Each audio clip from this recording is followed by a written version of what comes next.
Selamat malam menjelang pagi, Mas Batra. Selamat malam Mbak, menjelang pagi. Ya, sebelum kita bahas spesifik soal unjuk rasa mahasiswa, yang terbaru kan Presiden Prabowo memanggil sejumlah menteri. Boleh dibocorkan apa agenda pertemuan itu?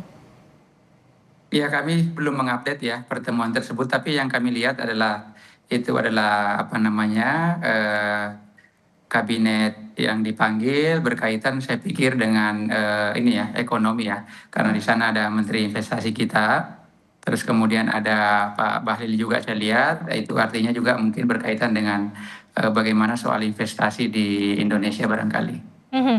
Kan disampaikan tadi kalau pertemuan itu juga agendanya salah satunya Menteri Investasi menyampaikan hasil positif begitu ya dari hasil pertemuan dengan Amerika Serikat yang nanti kesepakatan investasi itu akan disampaikan secara terbuka kepada publik hari Senin informasinya, Mas Batra.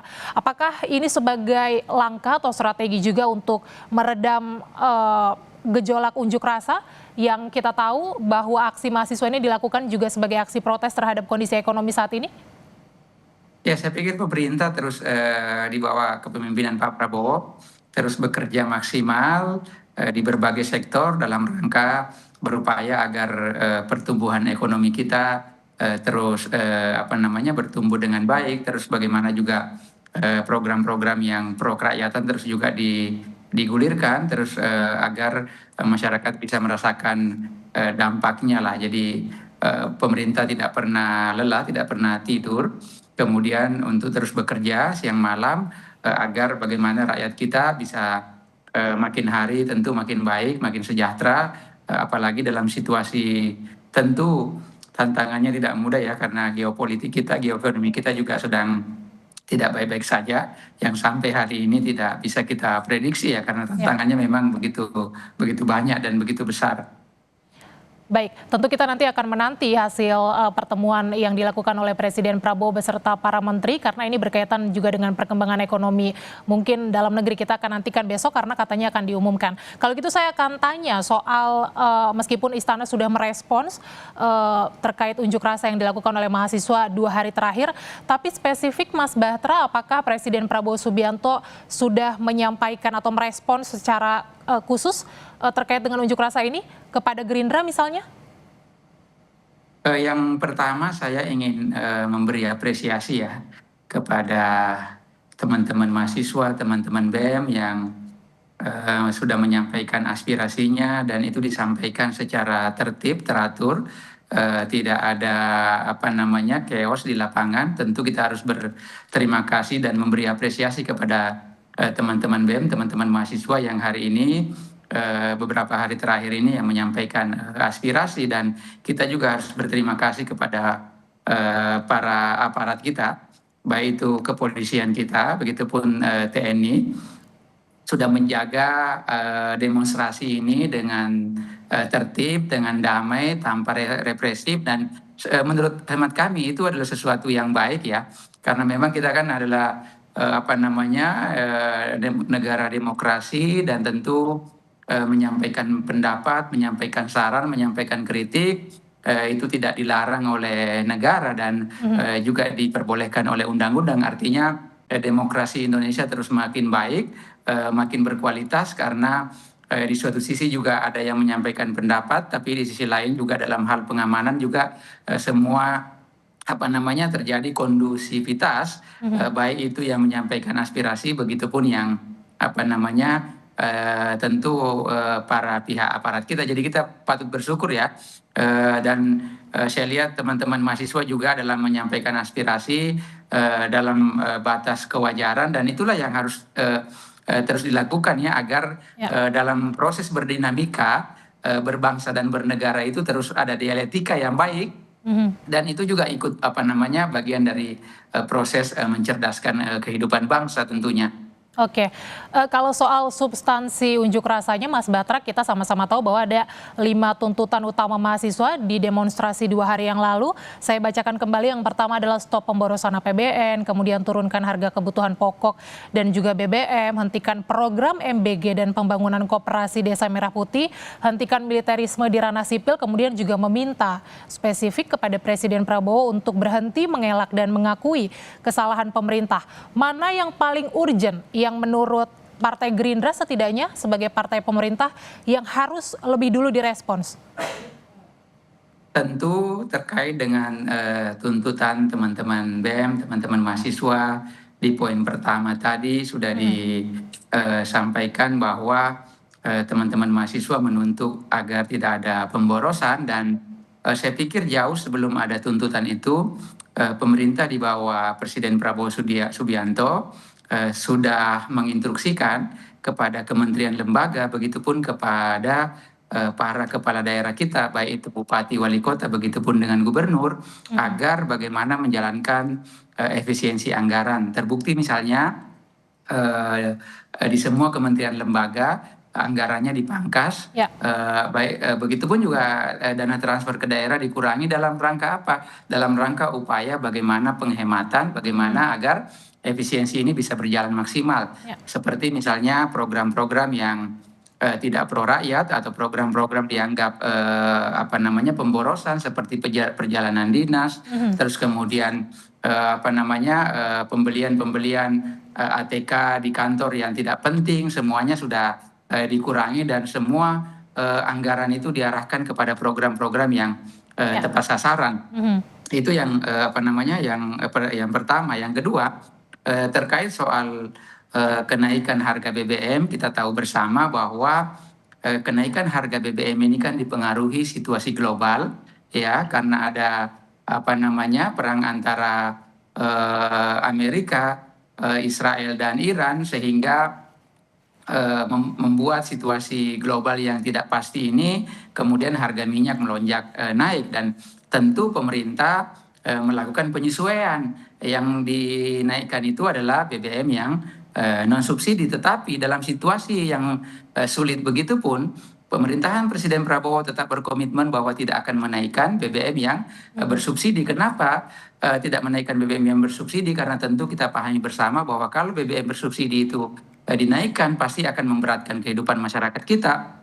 Karena dengan otomatis kalau itu dinaikkan, pasti harga bahan-bahan pokok juga ikut melambung tinggi. Nah, maka dari itu pemerintah melakukan kategorisasi yang mana yang dinaikkan, yang mana yang tidak dinaikkan. Nah, itu situasi global itulah yang mempengaruhi pada akhirnya pemerintah mengambil keputusan bahwa BBM yang non subsidi harus dinaikkan karena harus ada penyesuaian dengan harga pasar. Walaupun sebetulnya ya dari berbagai masukan di awal-awal tahun, banyak yang menyarankan bahwa BBM harus dinaikkan karena situasi minyak dunia misalnya terus naik, sementara asumsi APBN kita tahu sendiri bahwa hanya di angka 70 dolar per barel, sementara kita tahu sendiri bahwa harga rata-rata minyak dunia sekarang rata-rata di harga 100. Nah, tetapi dengan banyaknya masukan-masukan itu, pemerintah tetap bersikuku waktu itu tidak menaikkan harga BBM. Itu artinya apa? Itu artinya bahwa Presiden Prabowo komitmen terus berpihak kepada rakyat kecil, terus berpihak kepada rakyat di seluruh Indonesia agar tidak terkena dampak dari situasi global ini. Tapi pada akhirnya BBM yang tidak bersubsidi itu harus dilakukan penyesuaian. Nah, itu yang kedua. Terkait dengan tuntutan ketiga, ya, saya pikir kita bersepakat bahwa pemerintah tidak boleh melakukan pemborosan anggaran. Terbukti misalnya dengan kejadian yang kita saksikan sendiri, Pak Prabowo dengan banyaknya masukan-masukan dari berbagai pihak, akhirnya Pak Prabowo mengambil keputusan mencopot pimpinan BGN karena di sana ditemukan misalnya ada penyelewengan, ada penyimpangan, ada pengolahan yang tidak jujur. Nah, itulah yang harus diperbaiki. Tetapi kemudian bahwa program ini kan adalah program yang sangat mulia. Program ini adalah program yang sangat bagus. Tujuannya adalah bagaimana agar anak-anak Indonesia di masa depan gizinya makin baik, agar anak-anak Indonesia di masa depan kesehatannya masih makin baik, agar anak-anak Indonesia di masa depan kualitas manusianya makin baik dengan adanya MBG ini. Karena jujur saja, yang melatar belakangi kenapa MBG ini kemudian dijadikan program prioritas pemerintahan Prabowo Subianto. Pak Prabowo sering berkeliling ke daerah, menyaksikan begitu banyak anak-anak kita, anak-anak sekolah kita ya, yang tentu gizinya tidak memenuhi standar. Misalnya bayangkan dia harus berangkat ke sekolah, ya, berangkat ke sekolah dalam kondisi lapar, sampai di sekolah mana mungkin dia bisa belajar dengan maksimal, belajar Ya. dengan baik kalau dalam kondisi perut yang lapar. Mm-mm. Kalau saya mau ambil sampel, Mbak, misalnya di daerah pemilihan saya di Sulawesi Tenggara. Di daerah Sulawesi Tenggara itu ada pulau-pulau. Bayangkan anak-anak kita berangkat ke sekolah menggunakan perahu, melewati laut, terus kemudian sampai ke sekolah, ya, dalam kondisi lapar. Bagaimana mereka bisa konsen belajar? Bagaimana mereka bisa Ya. pendidikannya makin baik? Nah, itulah yang semua melatar belakangi sehingga Pak Prabowo kemudian menjadikan makan bergizi gratis ini sebagai program prioritas. Ya, bahwa di sana ada pengelolaan yang tidak kurang baik, di sana ada penyimpangan. Nah, itulah yang harus diperbaiki tanpa kemudian kita harus menghentikan programnya, karena ini Oke. adalah program yang sangat mulia. Tidak hanya memberi makan kepada anak-anak kita, tidak hanya memberi makan kepada ibu-ibu hamil dan para balita kita, tetapi program MBG juga ini bisa, ya, meningkatkan pertumbuhan ekonomi lokal dan pertumbuhan ekonomi nasional. Kenapa demikian, ya? Karena kita tahu sendiri, bayangkan kalau misalnya ada 30.000 dapur yang beroperasi, Ya. artinya berapa banyak bahan baku yang dibutuhkan.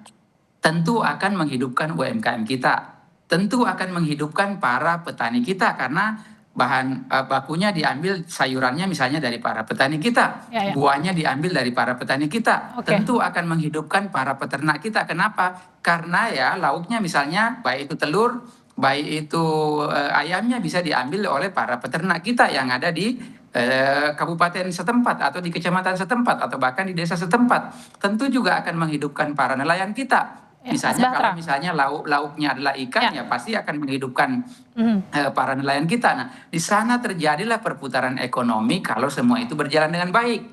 Nah, itulah yang diinginkan oleh Pak Presiden Prabowo. Nah, tetapi di tengah perjalanan bahwa ada penyimpangan, ada penyelewengan, itu juga yang membuat beliau sangat sedih. Karena orang yang dipercayakan untuk menjalankan amanah program kerakyatan ini, orang yang dipercaya untuk menjalankan program yang sangat mulia ini, memberi makan kepada anak-anak kita, memberi makan kepada para balita kita, memberi makan pada ibu-ibu hamil dan ibu menyusui, tetapi tidak dilaksanakan dengan baik. Nah, itulah Pak Prabowo kemudian mengeluarkan instruksi agar pengelolaannya bisa diperbaiki, agar lebih transparan lagi, agar anggarannya bisa dihemat lagi. Misalnya hal-hal yang tidak penting yang kita saksikan, misalnya kaos kaki, ya, Zoom meeting ada Ya. anggarannya, ya kan, motor yang ada anggarannya yang tidak Betul. berkaitan langsung dengan peningkatan gizi, itu yang harus dihilangkan.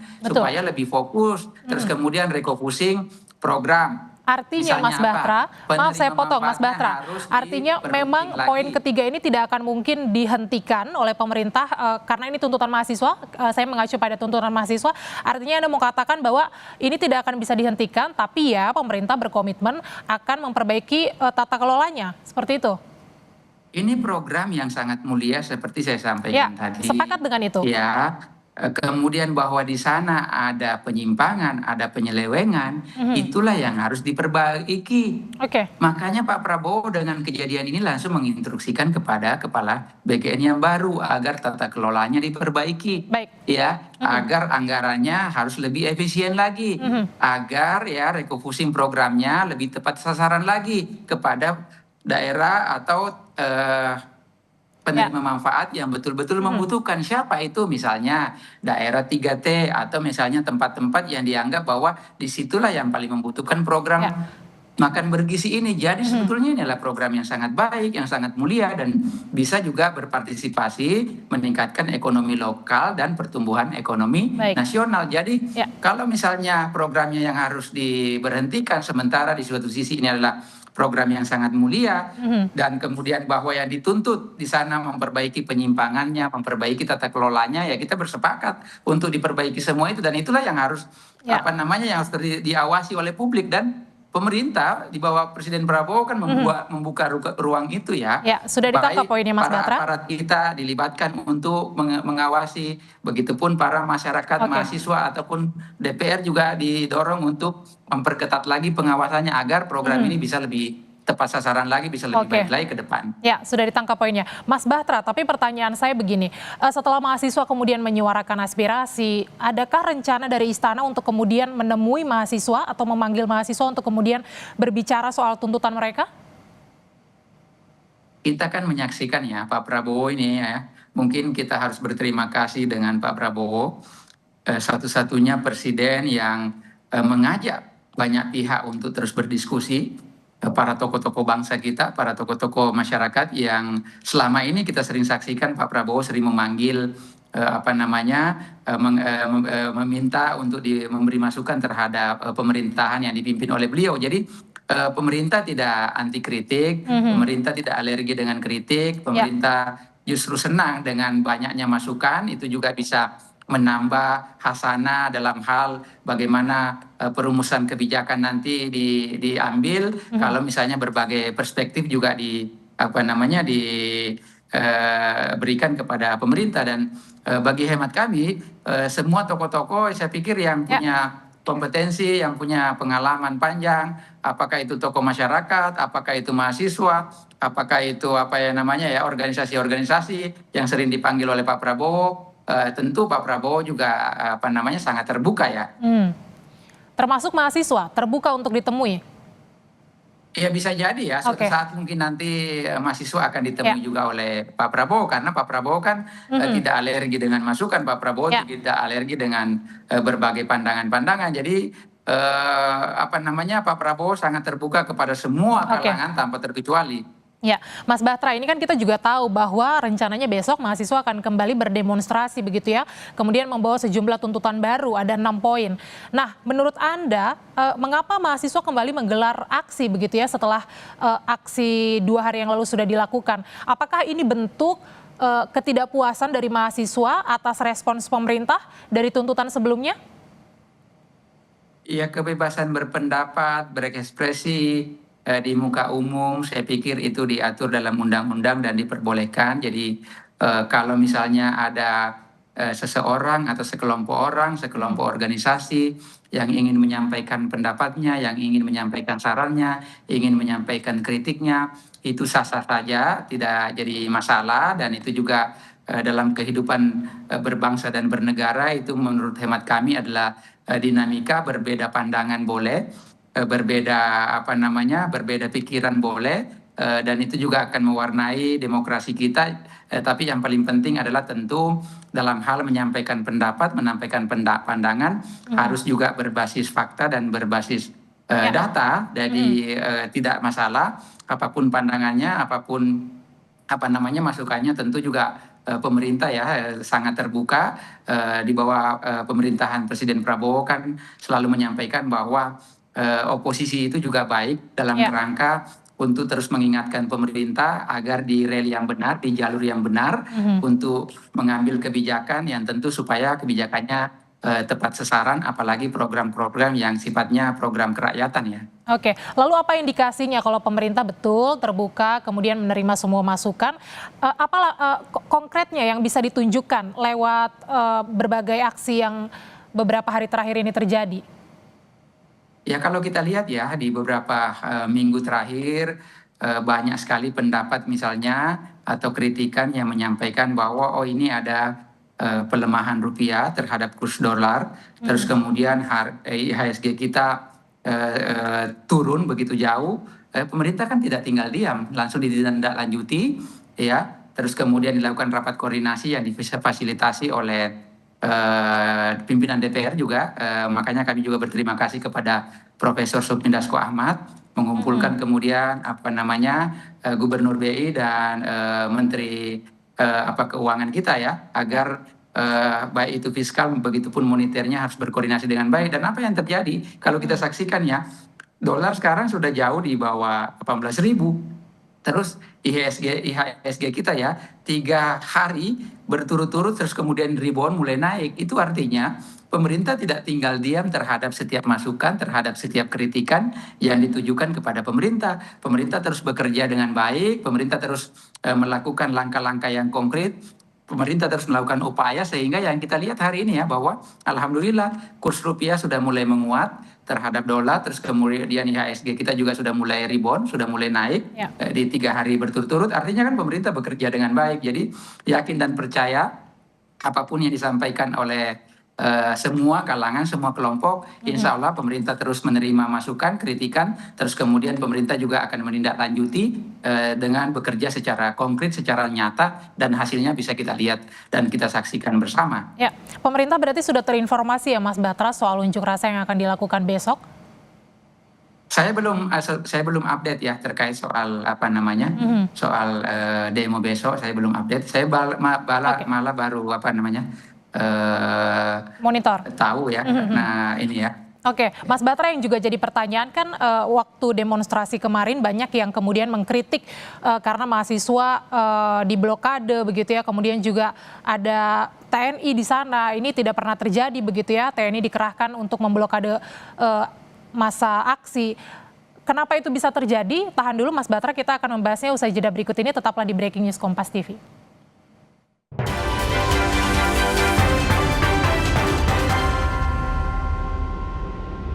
Saat informasi datang tanpa henti. Berita utama kembali hadir menyajikan sejumlah informasi menarik. Pilih yang paling bernilai dan tamat. Anda kembali di Breaking News Kompas TV, Saudara. Juru bicara Kementerian ESDM, Dwi Anggia bilang kenaikan harga BBM non-subsidi Pertamax terjadi karena gejolak kondisi geopolitik global yang membuat harga minyak dunia bergerak fluktuatif. Pemerintah harus melakukan penyesuaian harga mengikuti mekanisme pasar. Namun pemerintah akan menjaga daya beli dan melindungi masyarakat kecil dengan mempertahankan harga pada BBM subsidi Pertalite dan solar.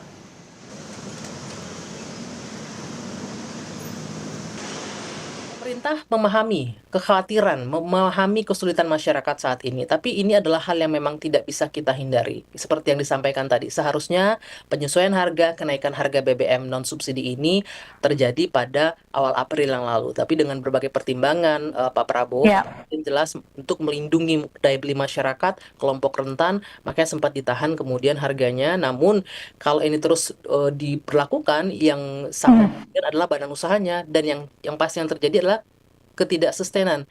Kita tidak akan bisa menjaga continuity produk BBM nantinya kalau memang harga produknya dari luar, harga bahan mentahnya saja sudah mengalami kenaikan begitu ya. Harga minyak dunia ditutup melemah pada perdagangan Jumat 12 Juni 2026. Koreksi harga terjadi setelah muncul tanda-tanda peningkatan pasokan minyak melalui Selat Hormuz, serta adanya kemajuan menuju kesepakatan perdamaian sementara yang mampu meredakan kekhawatiran pasar terhadap gangguan pasokan energi global. Harga minyak mentah dunia terkoreksi pada perdagangan 12 Juni 2026.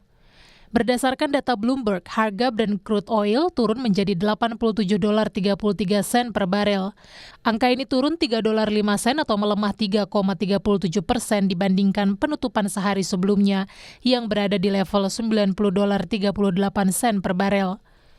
Penurunan tersebut membawa harga minyak ke level terendah dalam 2 bulan terakhir, sekaligus menjadi yang terendah sejak awal meletusnya konflik Amerika Serikat dan Israel dengan Iran.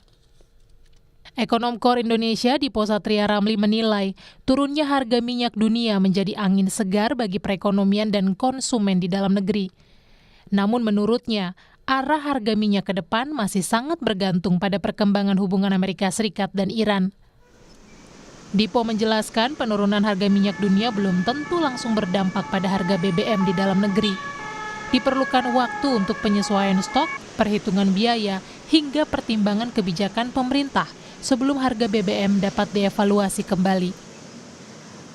Minyak dunia yang mulai turun ini adalah sinyal yang sangat baik.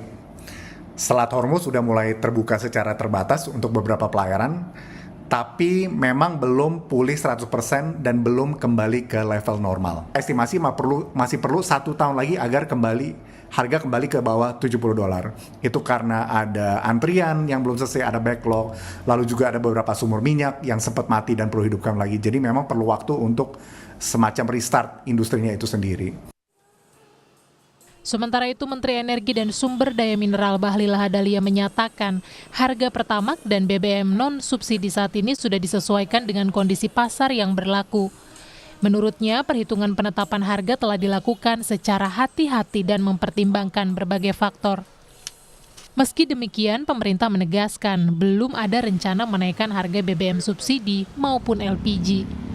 Langkah ini diambil untuk menjaga daya beli masyarakat di tengah dinamika pasar energi global. Harga BBM untuk bersubsidi maupun LPG itu tidak ada perubahan sama sekali. Itu dulu. Nah, sementara harga yang non-subsidi itu menyesuaikan dengan harga pasar yang ada. Sudah bertentu perhitungannya ini akan dilakukan secara bijak oleh teman-teman pelaku usaha, baik Pertamina maupun pelaku swasta yang lainnya. Meski tren harga minyak dunia sedang menurun, para ekonom menilai masyarakat masih harus menunggu untuk melihat dampaknya pada harga BBM di dalam negeri. Stabilitas konflik di Timur Tengah, khususnya hubungan Amerika Serikat dan Iran, akan menjadi salah satu faktor kunci yang menentukan arah harga energi global dan kebijakan BBM nasional ke depan. Tim Liputan, Kompas TV.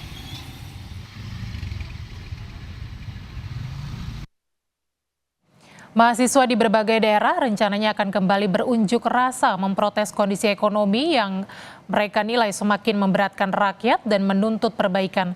Pemerintah sudah merespons menyikapi tuntutan yang disuarakan mahasiswa pada aksi unjuk rasa di sejumlah daerah pada pekan lalu.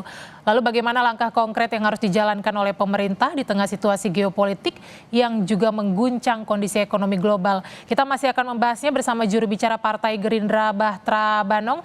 Mas Bahtra, menyambung soal pertanyaan saya sebelum jeda tadi. Bagaimana pemerintah menjawab soal keterlibatan TNI di aksi unjuk rasa yang kemarin? Iya, kalau TNI kan mungkin hanya perbantuan ya, karena mungkin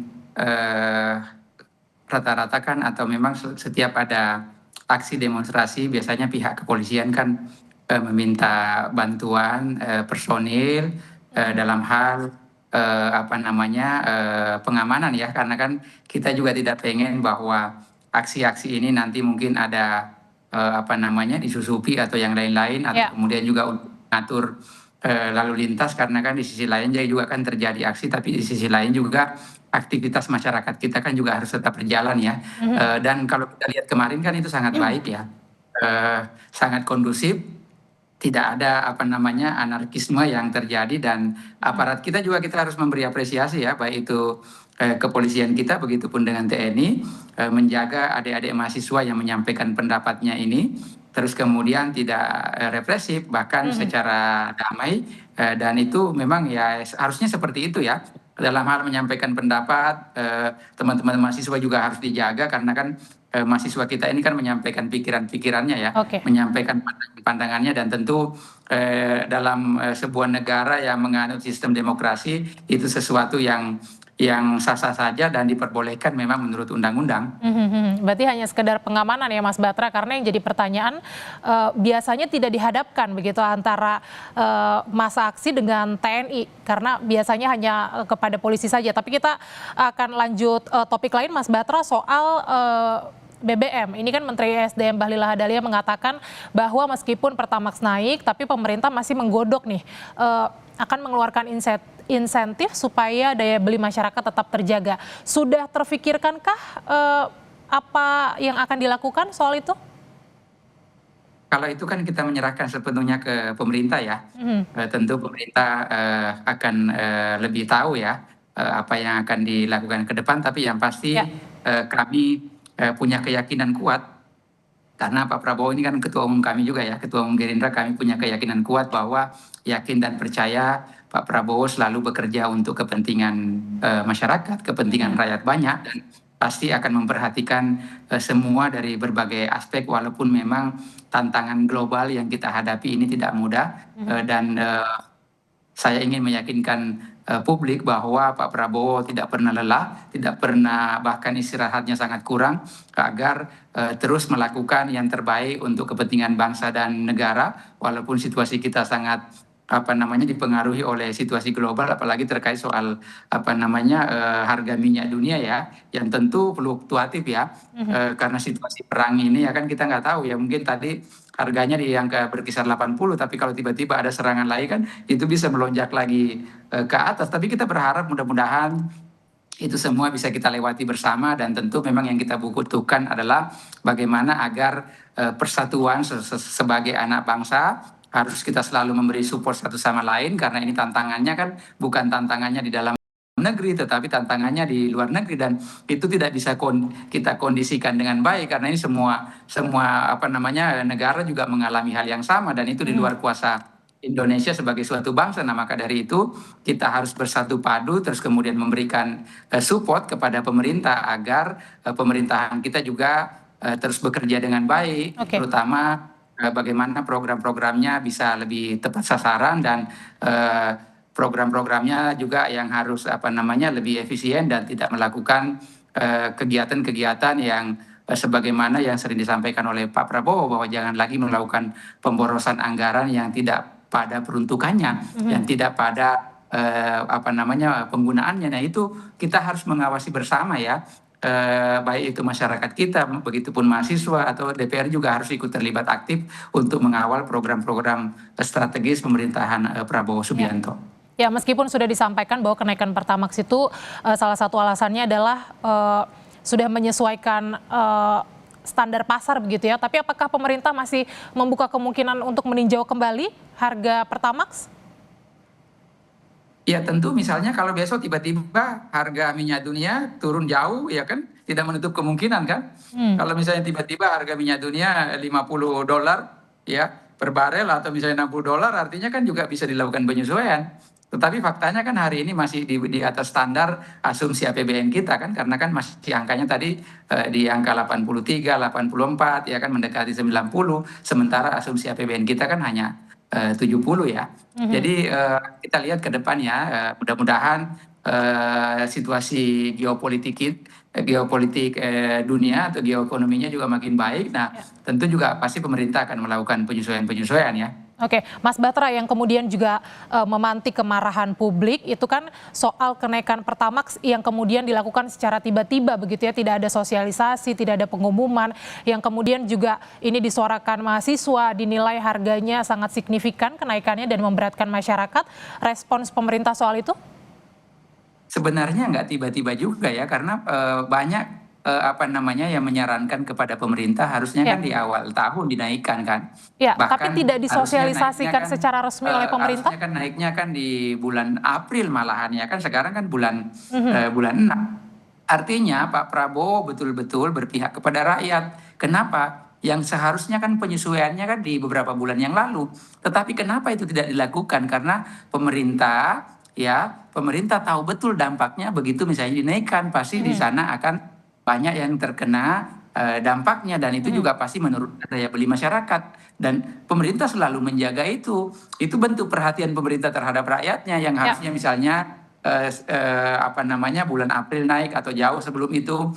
Para pengamat juga sudah memberi masukan agar harga minyak dinaikkan, tapi Pak Prabowo bersikukuh bahwa nggak boleh kita naikkan, terutama yang subsidi, agar tidak membebani masyarakat, agar tidak membebani rakyat kita yang penghasilannya di bawah rata-rata.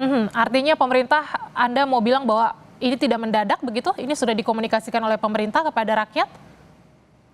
Ya, semestinya kan kalau kita lihat ya penjelasan Kementerian SDM bahwa harusnya kan naiknya kan di bulan April ya. Tetapi kan jedanya masih tidak dilakukan karena pemerintah berkomitmen bahwa kita harus menjaga daya beli masyarakat kita, karena kalau kita naikkan pasti terkena dampak. Kalau misalnya dinaikkan jauh-jauh hari sebelumnya, tapi pemerintah kan mengambil jeda yang begitu panjang ya kan.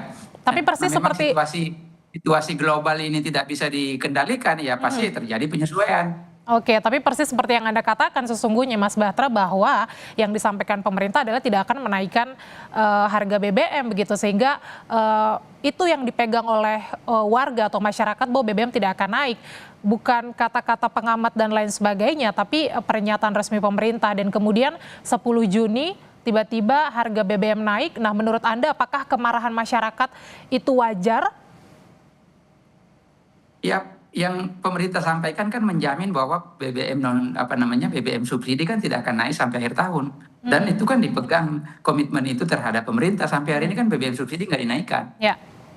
Ya, artinya apa? Pemerintah berkomitmen untuk terus menjaga rakyat kecil kita, terutama yang pengguna BBM yang subsidi ini. Dan sampai sekarang kan BBM subsidi nggak dinaikkan sampai sekarang. Bahwa kemudian misalnya dinaikkan BBM non subsidi ini kan penyesuaian terhadap harga minyak dunia. Betul. Tapi pemerintah komitmen bahwa sejak awal dia tidak akan menaikkan BBM subsidi sampai di akhir tahun, dan sampai hari ini kan kita lihat BBM subsidi kan tidak dinaikkan. Oke, kenapa itu saya tanyakan karena dalam aksi besok yang akan digelar oleh mahasiswa, isu soal kenaikan harga BBM ini akan masih menjadi poin tuntutan utama begitu. Jadi kami pengen tahu respons pemerintah akan seperti apa? Apakah memang akan tetap harganya di situ atau akan meninjau kembali dengan berbagai cara? Seperti apa kira-kira, sudah dipikirkankah?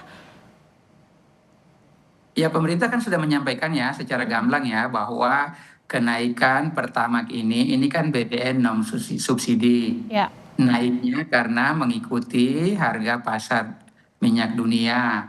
Sementara asumsi APBN kita kan hanya $70 per barel. Tapi harga sekarang kan jauh di atas rata-rata itu. Itulah kenapa pemerintah melakukan penyesuaian. Kalau misalnya minggu depan situasi global kita makin baik, atau harga minyak dunia nanti $40 per barel, itu kan berarti kan pasti pemerintah juga melakukan penyesuaian. Tapi karena sekarang kan harga minyak dunia kan masih jauh di atas asumsi APBN kita, jadi pemerintah melakukan penyesuaian, kemudian itulah diambil keputusan. Tapi keputusannya juga kan betul-betul dipilah ya. Yang BBM subsidi kan tidak dinaikkan, artinya apa? Pemerintah juga terus berpihak kepada kepentingan rakyat kecil, kepentingan masyarakat kita, untuk menjaga daya beli masyarakat di tingkat bawah. Oke, Mas Batra, kalau tadi kan kita sempat membahas soal poin-poin tuntutan atau 5 tuntutan dalam aksi mahasiswa 2 hari yang lalu. Anda tadi sudah mengelaborasi atau menjelaskan soal 3 poin. Ada 2 poin lagi, Mas Batra, soal keterlibatan militer, meskipun Anda juga tadi sudah menyampaikan soal keterlibatan TNI di demonstrasi yang kemarin. Kalau soal poin yang terakhir, Mas Batra, bahwa mahasiswa juga meminta supaya Presiden Prabowo berhenti mengelak, kemudian mengakui kesalahan pemerintah.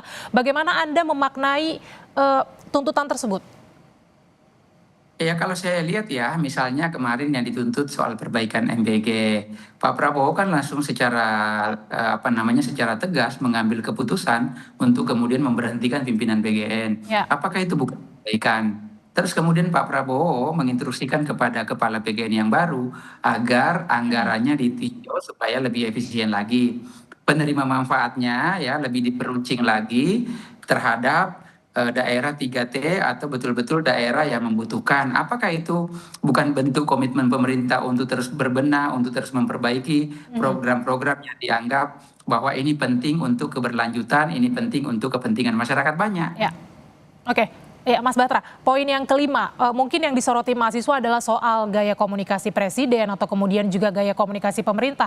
Apakah Anda melihat bahwa memang hal itu juga perlu ada yang dievaluasi supaya komunikasi kepada masyarakat bisa jauh lebih baik mungkin? Anda membaca hal itu tidak?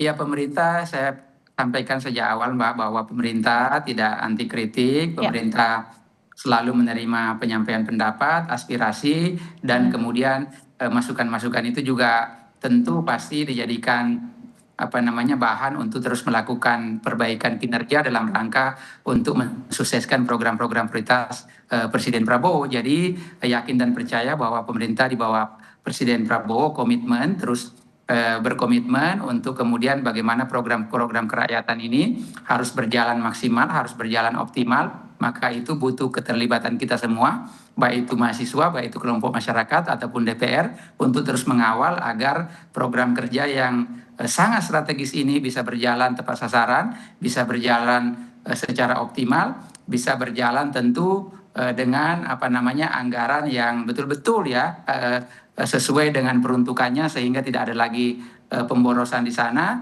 Dan tugas kita semua untuk mengawal program prioritas ini agar terlaksana dengan baik dan sebagaimana apa yang menjadi harapan Presiden Prabowo dan tentu harapan semua masyarakat ya. Baik, Mas Batra, berarti sederhananya dari 5 tuntutan itu tidak ada satupun yang bisa dipenuhi ya, Mas Batra? Karena Bukan tidak ada yang dipenuhi, kalau bukan mengacu, tidak- bukan- ya, kalau mengacu Bukan tidak ada yang kepada, tidak dipenuhi. ya, Saya jelaskan dari awal ya bahwa tuntutan pertama kan jauh sebelum ada tuntutan Pak Prabowo sudah menginstruksikan dalam bentuk peraturan dan surat instruksi kepada kementerian lembaga, begitupun kepada seluruh kepala daerah baik itu kabupaten kota, begitupun provinsi, dan itu sudah berjalan. ya, Ya, jalan semua anggarannya dikurangin, kementerian lembaga, terus kemudian semua anggaran dana transfer ke daerah juga dikurangi. Artinya apa? Pak Prabowo kan sudah menjalankan Betul. penghematan dan efisiensi, itu yang pertama.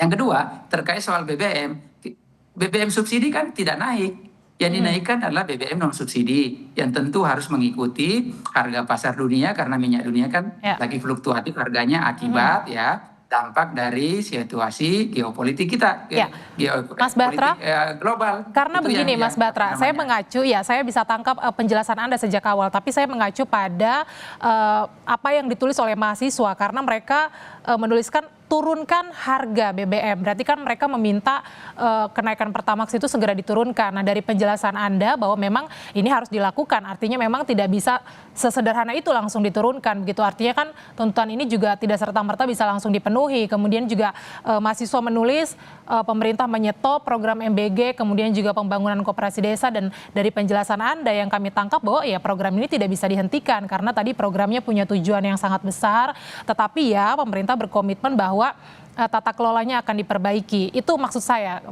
pemerintah belum bisa memenuhi apa yang menjadi tuntutan tuntutan mahasiswa. Nah, karenanya saya mau tekankan lagi Mas Batra, besok masih akan ada gelombang unjuk rasa. Apa yang akan disampaikan pemerintah kepada mahasiswa yang juga mungkin mewakili publik soal suara-suara keresahan mereka soal terkait kondisi ekonomi kita saat ini?